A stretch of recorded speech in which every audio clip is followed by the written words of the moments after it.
Le souci de vite redorer l'image des infrastructures sportives du pays s'avère prioritaire du gouvernement congolais. Pour preuve, la présence de Nicolas Kazadi, ministre national des Finances, aux côtés de François-Claude Kaboulo-Moana Kaboulo, ministre des Sports et Loisirs, au site du stade des Martyrs, où les deux autorités ont à leur tour palpé du doigt l'évolution des travaux de rénovation du stade des Martyrs et la construction des différents bâtiments sportifs devront abriter les 9e Jeux de la francophonie, Kinshasa 2022.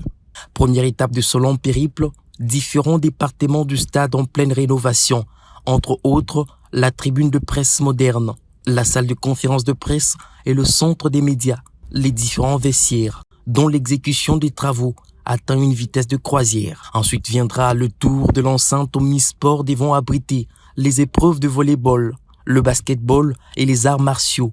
Un bâtiment gigantesque qui fera sans doute le bonheur de plusieurs disciplines, jusque-là en manque d'infrastructures pour la bonne pratique du sport. Le ministre des Sports et celui des Finances ont également été dirigés à voir de leurs propres yeux comment le stadium de basketball, jadis non couvert, désormais requinqué et doté d'une couverture médiatique et dont la capacité d'accueil est revue à la hausse.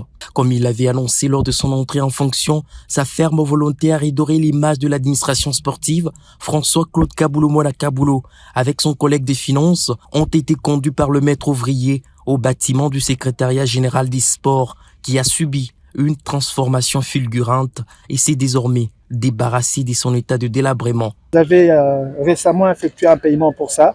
Il y a le navire qui va arriver le 9 avril qui comprend les 7 autres bâtiments qui restent. Le solde. Voilà.